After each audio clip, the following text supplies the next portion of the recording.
What's up, everybody? It's your girl, the Biblio Geek, and I am here with another book review. Today, I want to talk about this book here, The House of Impossible Beauties by Joseph Cassara. That's what we're talking about today. Before we get started, if you wanted to know where I got my earrings from, my earrings are from or designed by Sister Melissa Muhammad. Who in her stuff, you can find her stuff at the Bloom Effect MKE pop-up shop, which is over on 339 West North Avenue in Milwaukee, Wisconsin. There's also a website, if you are not in Milwaukee, that's thebloomeffectmke.com. That's effect with an E, just in case you may think it's AFFECT, okay? So that's the Bloom Effect, EFFECT, MKE.com. And that's Tiffany Miller's shop, and she has all kinds of stuff there. She has handbags. There's art. There's all kind of stuff in there. It is jewelry, of course. So go over there and check it out. Highly recommend it. I love my earrings, by the way, Sister Melissa, by the way. Thank you so much. Okay, so once again, today we're talking about The House of Impossible Beauties by Joseph Cassara. Now, if you hear paper rustling, just pay that no mind. That's just my notes. You know, I really wanted to like this book. I wanted to love this book. Especially when I found out what it was about. The premise of the book is that it's basically about the House of Extravaganza and how it started, how it was founded, and how it rose up out of the drag culture in New York City in the 80s. Now, if you are familiar with the movie, the famous documentary Paris is Burning, then the House of Extravaganza, that name may ring a bell to you because that's one of the houses that's featured in that documentary. Now, I am a huge fan of the documentary. I have watched that film over and over to the point where I can kind of quote the film. And it's one of my favorite films ever for a lot of different reasons, which I'm not going to go too far into right now. But if you're not familiar with Paris is Burning, it's a documentary directed by Jenny Livingston. It was, I believe it was debuted in 1990. And it is about the drag queen balls in New York City back in the 80s and early 90s, and the culture of the gay and trans culture in New York at the time. And it follows the members. This is the film. We're not talking about the book yet. The film Paris is Burning follows the members of a couple of houses. The houses, I think, are House of Ninja, Pendarvis, La Beja, Saint Laurent, and lastly, the House of Extravaganza. Okay. So these balls, if you're not familiar, are like fashion shows. Okay. So and the houses compete against each other for cash and trophies and status. And the houses are actual families. These are people who have kind of gathered together. They somehow kind of gravitate towards each other and become families. A lot of these houses are led by house mothers or fathers, and some of them take people in off of the street. They talk about this in the film. I believe also one of the house mothers, two of the house mothers particularly, one of them, Pepper LaBeija, talks about, you know, taking people in who have been kicked out of their houses, who are living on the street, who haven't eaten and things like that. And then them becoming, as a result, becoming part of their house. Okay. And Angie Extravaganza also is on there. And now we'll get to the book in a second. So, like, each house has a house mother or father, like I said before, and they act like parents. They are supportive. They offer direction, support, financial and otherwise. They give them a house, a place to stay, food to eat, etc. Sometimes help them get back on their feet so they can get out on their own, that kind of thing. Okay.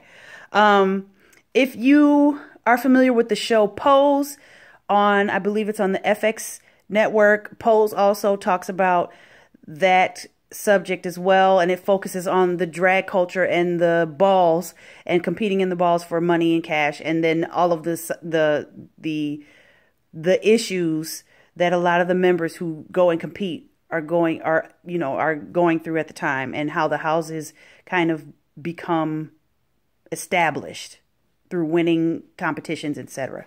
Okay, so having said all of that, the House of Impossible Beauties, which is the book we're talking about now, focuses, it's supposed to be loosely based on real events, okay? Loosely based on these houses and the people in these houses and these balls in New York. Okay, so in the House of Impossible Beauties, it is focused primarily on the House of Extravaganza and its members, particularly 4 of its members, which are Angel, or otherwise known as Angie, Venus, Daniel, and Juanito. Okay, so it also briefly discusses Hector Valle, who actually started the House of Extravaganza, which is significant because I believe the House of Extravaganza is the first exclusively Latino house. Until then, it had been, most of the houses had been African American. Okay. The book mostly focuses on Angel, or Angie, who meets Hector in 1980, and they fall in love and eventually start the house. Hector soon after, now we're talking about the book now, Hector soon after dies of AIDS. And after he dies, Angie, who is transgender, she becomes the mother of the house. Okay, and then she eventually starts to recruit members. So she recruits Venus, who is a 19-year-old transgender woman living in between a Catholic shelter and a bench, and sleeping on a bench in Central Park. And Angie helps her escape from he's like a really violent pimp type character who's living in the shelter.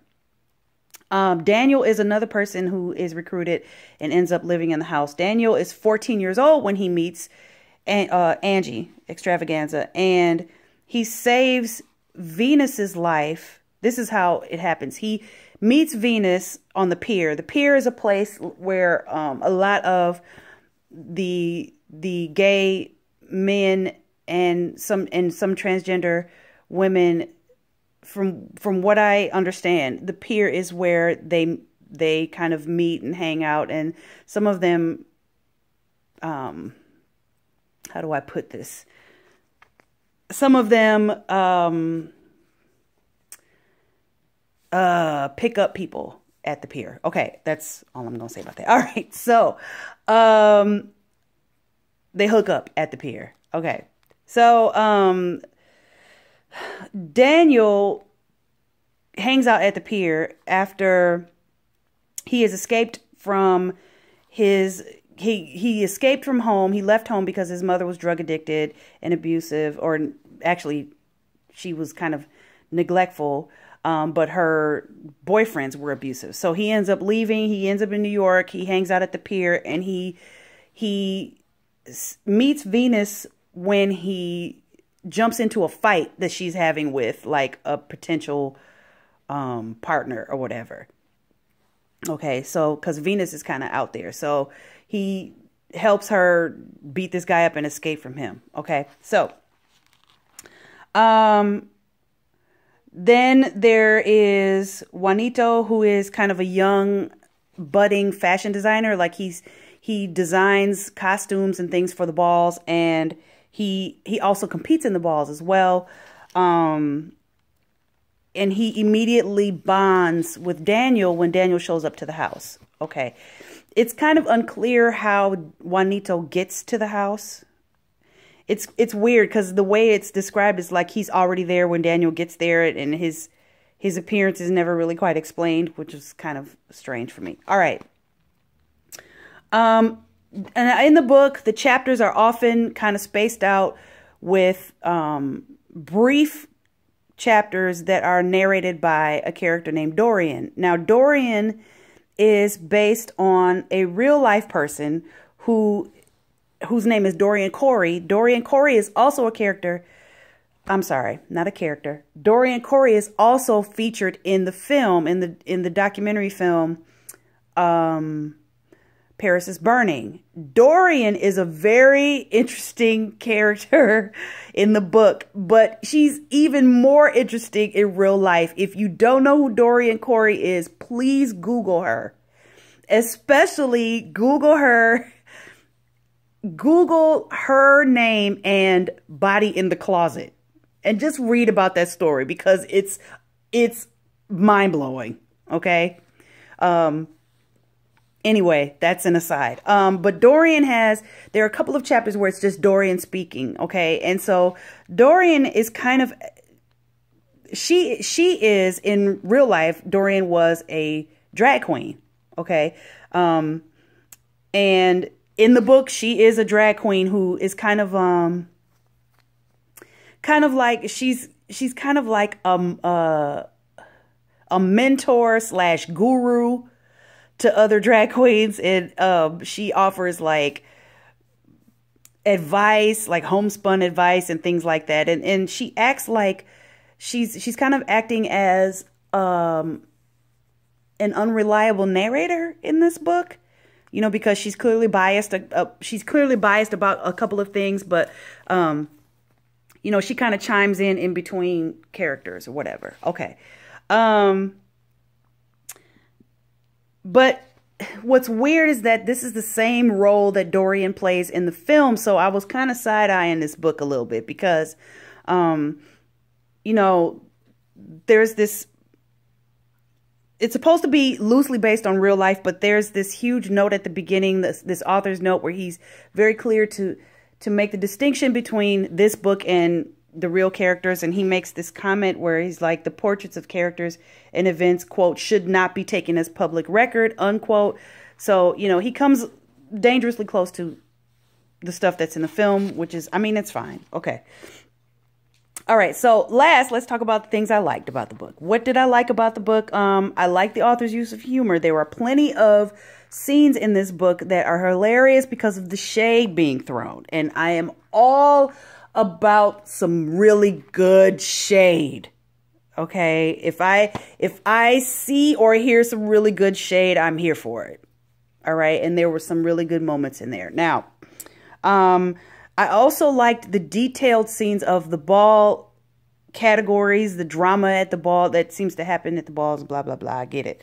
And some of Dorian's insight is hysterical too, but I liked her in the film. And Dorian is kind of, she has this very dry wit, but wicked, you know, wicked, like dry, wicked wit. And she reminds me a little bit of like Betty Davis type character, which I love. Okay. Lastly,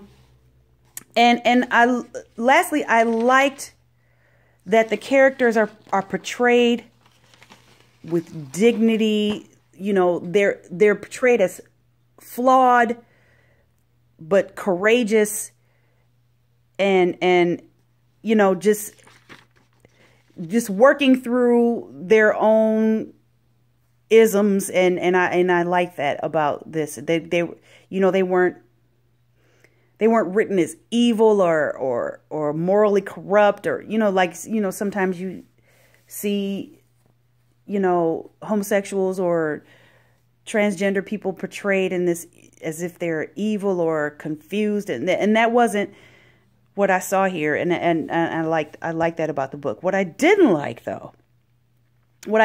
is that there were too many similarities to the documentary, which I already said, and then the characters who, while they're being portrayed as being, you know, as being courageous and going through all of this drama and all of this and surviving all of this adversity and finally being free to be who they are, while they're going through all of that, they all seem to have they all seem to be cut from the same cloth. And what I mean is that they're all obsessed with the same thing. Like, all of them are obsessed with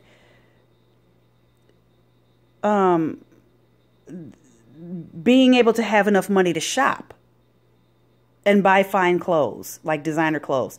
And that's pretty much it. Like, all of them are like, you know, there's scene after scene of them like looking through windows, like walking through expensive neighborhoods and looking at big houses and just wishing to be and imagining what the lives are of the people in these houses, and going down like an avenue of past these really high-end stores and looking in the windows and wanting what they see on the mannequins and imagining what it would be like to wear that fabulous dress and and it was just over and over and over. And I was like, ain't nobody trying to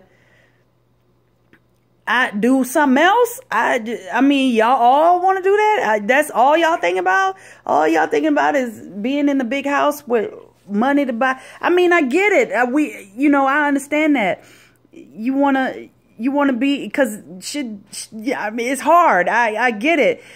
And y'all tired of being, homeless and living on the bench and bouncing around from house to house and all that. And I wish, I had some stability, and I get that. But after a while, it just was tiresome. It was just, I was like, oh, I get it. You want to shop at Bergdorf's. Got it. Okay, so, and I was thinking, isn't there any kind of dialogue in here about the need to be free from judgment and violence and all of that? Is like that, all of that's overshadowed by them staring through shop windows, and I just couldn't deal with it after a while. I was just like, ugh, when will this end? But having said that, it's still a decent book. It's decent. I think, I'm coming just short of recommending it.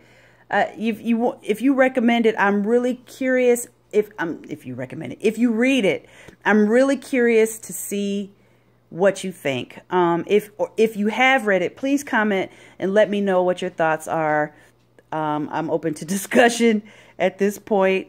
And once again, it's The House of Impossible Beauties by Joseph Cassara. I hope you have a wonderful day today, you guys, and happy reading. And I'll be back at some other point with another book. Take care, you guys.